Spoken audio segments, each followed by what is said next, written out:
Good evening, everyone. This is a long-awaited, at least for me anyway, Peninsula expansion video. I apologize first off for being so negligent in getting videos posted, but as you know, if you saw my last video, I was out of town on business for a couple of weeks straight, so I had no chance at all to work on the layout. But what I had done before I left was actually in front of you here. So we'll take a walk up towards the peninsula and I'll show you what I did to expand it. I believe that in one of the prior videos I had told you that the inside radius there was a little bit too narrow, and some of my longer cars, like my auto racks and such, were not making it around the curve. They were derailing. So what I decided to do was expand the peninsula, make what was the outside radius the inside radius, and extend the width of the peninsula. So let's take a walk up and see exactly how I did that. It's not the prettiest. I still have some things to do to finish it off, but here's what we have so far. So as you can see right here, this is the inside track, and it used to come here, and where the paint is off, that used to be the inside radius. This track here used to be the outside radius. This is the old edge of the peninsula right here. So what I did back here was I just changed the connection point from this inside main line and connected it out to the outside main line. And then I added an extension here on the side, which is approximately 4 inches wide. I just used masonite here. I did not use my 1-inch foam because I didn't have any left, mainly, and I didn't want to spend 40 bucks for one sheet of foam just to get, you know, a little radius out of it. So, you know, again, I've just extended this using the masonite. I was able to tack, I don't know if this is going to show up or not, some 2x4s onto the existing supports that were under there, and came out to the edge. And then to account for the thickness of the foam, I cut these little 1-inch spacer blocks out of 2x4 and screwed them to the top of the support. And then to support underneath the masonite, I just ran these braces from the new supports back in to the side of the table. This is also a new support here. But anyway, all this will be covered by fascia eventually. I haven't really done much as far as checking to see whether this is level.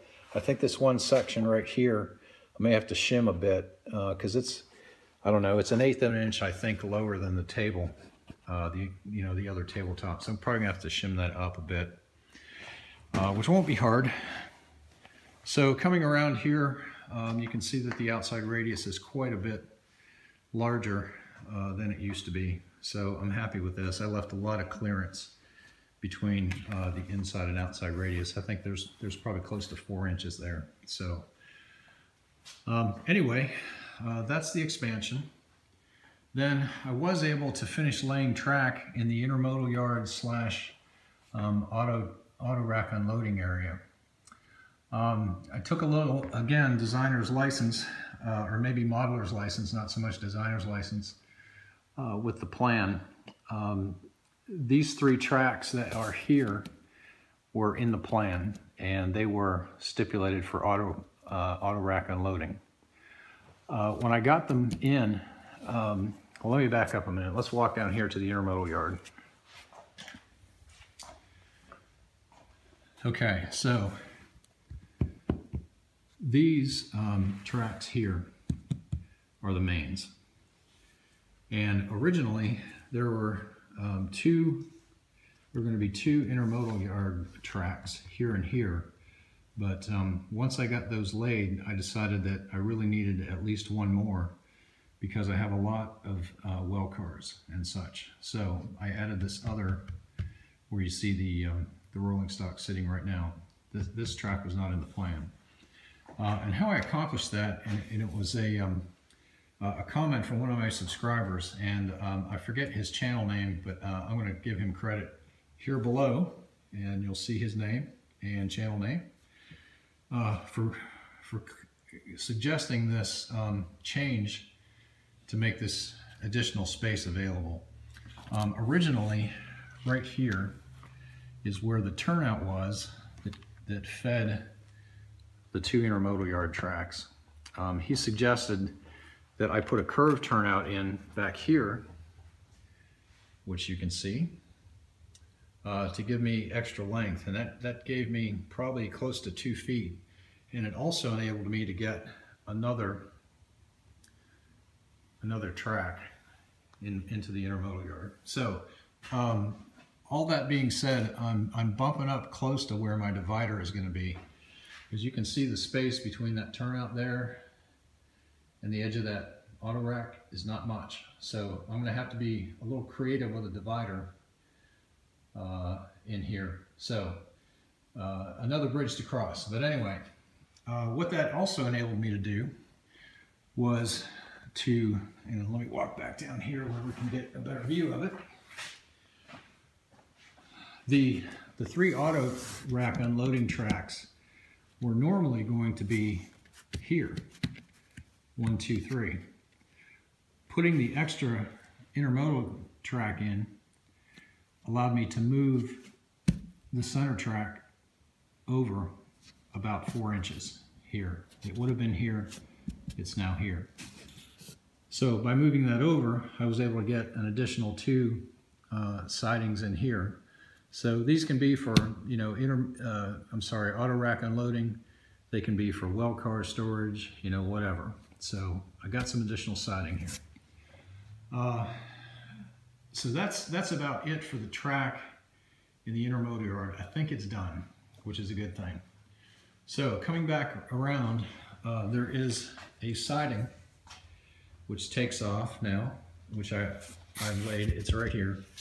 And it goes down towards another turnout there. So what that is, and let me zoom in on the plan, which is across the room, so hopefully we can get a good shot of this. If not, no. All right, let me walk around there. So one thing, adding 4 inches to the width of this peninsula now, I've only got like 12 inches of clearance here, which is helping me with my diet. But anyway, let's take a look at the track plan here. Hopefully this is in focus. I'll try and hold steady. That siding that I was telling you about is right here, which runs down and feeds a grain facility. There's a lot of real estate in there. Right here, there's supposed to be a road, and the grain facility and that siding was supposed to go down along the edge. I've kind of changed my mind and actually, again, took some modeler's license, and instead of bringing it along the edge, I've brought it in closer here. So this will give me maybe the opportunity to have a couple of industries down here. I haven't decided what they're going to be yet. Obviously, one of them is going to be grain. I don't know what the other one's going to be. So, again, all I have is the turnout in there right now. I haven't extended any more track down that direction. I've got another siding that's supposed to go in here, right here, and feed my my propane facility down there at the back of the layout. And I'm not sure that this is going to work because of the close proximity between this and this. So there's obviously room in here to get masonite for a divider, but coming off of this siding here, it's going to swing out a little too close. So what I may have to do, that being said, is move that right-hand turnout back this way and move this turnout back this way and put it in about here somewhere. Okay, so I've got plenty of clearance. So as I was saying, I may have to move those 2 turnouts back this direction to give me a little bit more clearance there to run that siding. Obviously, I'm going to have to do the backdrop next. I had originally planned to have another siding here just because I could, but I think I'm going to take this out. I'm going to take this turnout out and just connect this, the track here and here with a short piece of flex track. I think I'm going to take this out because it's going to definitely interfere with my divider. So anyway, that being said, let me show you some of the things that I've gotten recently. I was at a train show back in February. The one, I call it my favorite train show. It's just a little tiny one up in Bowling Green, Kentucky. But they have quite a few dealers there. I got this bundle of flex track. I think there's 10 pieces in there. The reason I had to stop was I ran out of joiners and I ran out of track. But so anyhow, I've got some flex track here. This is the original stuff that I had, and so I've got another 10. So I guess I've got, I don't know, 15 sections of flex track. Let me walk around the other side of the table here. And you know, train shows are kind of cool, just because you can pick up some really good bargains. I'm trying to unload some stuff here, so I can carry it all down here in the one section. You can see I've got all the locomotives and such sitting out here. Okay, so first of all, I got these 3 cabooses here: Great Northern, Northern Pacific, and Montana Rail Link. I like cabooses. I know some of you guys don't, but I do. So I got to run cabooses. I have the MRL locos. I've got 3 of those right now. I've also got one that is a Susquehanna F45 that was actually sold to the MRL, and it's down here. Don't know if I've talked about that one, but it's sitting right here. It had DCC and LEDs in it and everything, so I'm going to actually convert that to an MRL F45, and I've got the decals for that sitting right here. These are my extra rail joiners. Picked up a package of dumpsters. I got some hay bales for my farm scene.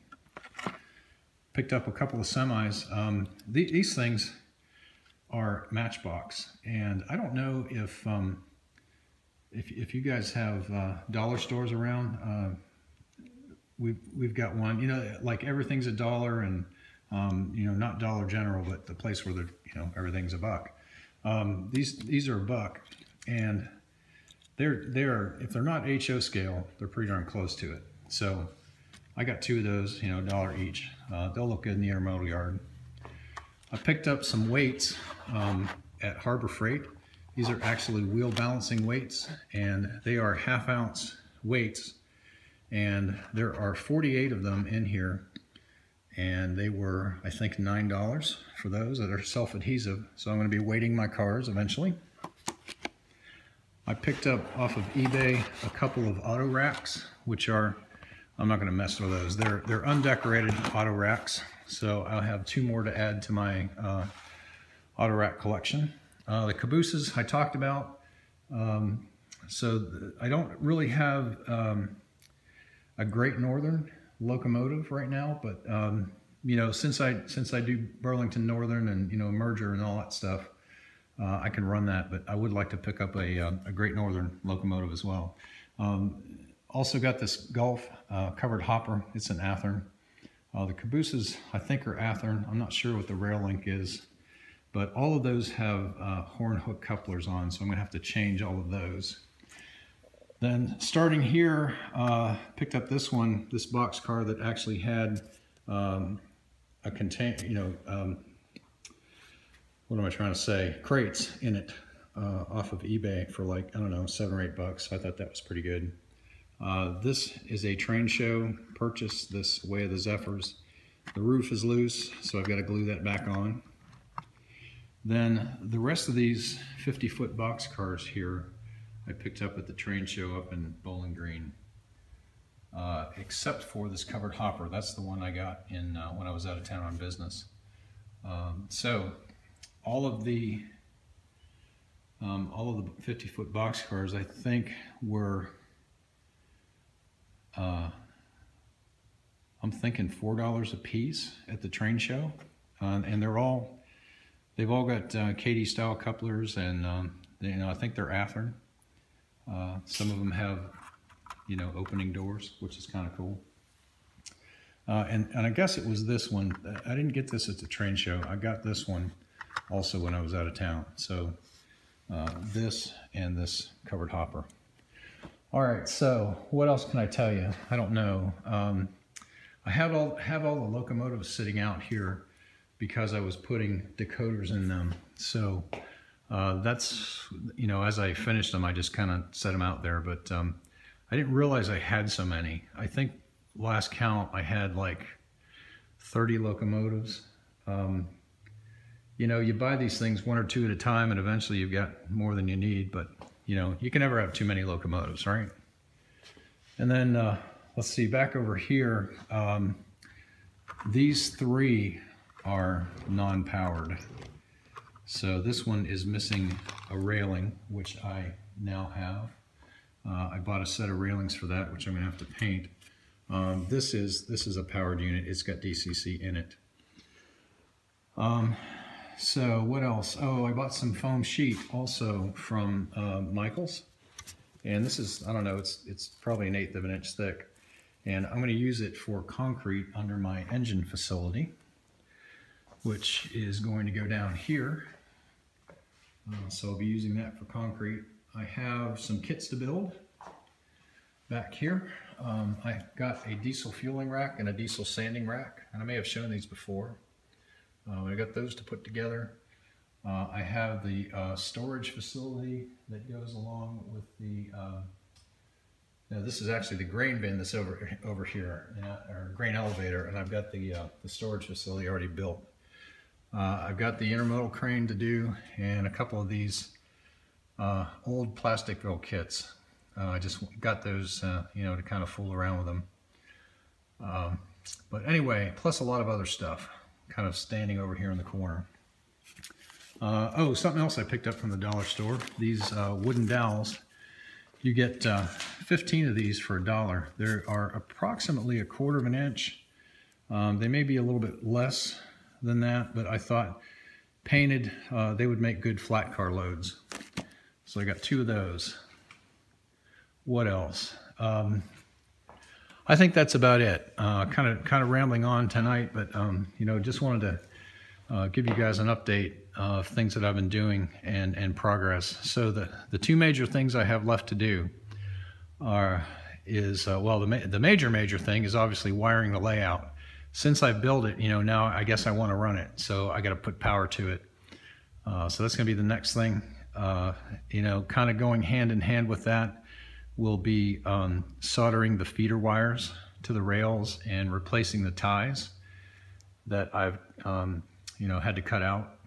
So that's going to kind of go hand in hand. As I go soldering the joints, I'll be replacing the ties. So solder the joint first, replace the ties next. Well, I guess I can show you what I'm going to use to wire over here. This is going to be my bus wire. It's 18 gauge 2-conductor speaker wire, stranded, 250 feet. Got this at Lowe's for, I don't know, like 15 or 20 bucks. So it's a lot more cost effective than other wire. And being 18 gauge, that should be enough. And what the nice thing about speaker wire is that it's supposed to be easy to wire right to your stereo. So there's a silver lead and a gold lead in there, which will make it very easy to keep the left and right or rails, wired properly. So I got that. I got a bunch of suitcase connectors, which I'm going to use to join the feeders to the bus wires. So that's going to be the next thing. And what I bought to string this was screw eyes. So I'll put the screw eyes into the support underneath the bench work there, and just thread the wire through the screw eyes and kind of solder as I go. So that's going to take me a while to do.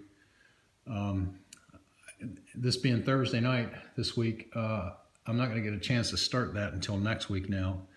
Got a pretty full weekend coming up, but anyway, I think that's about all I can tell you.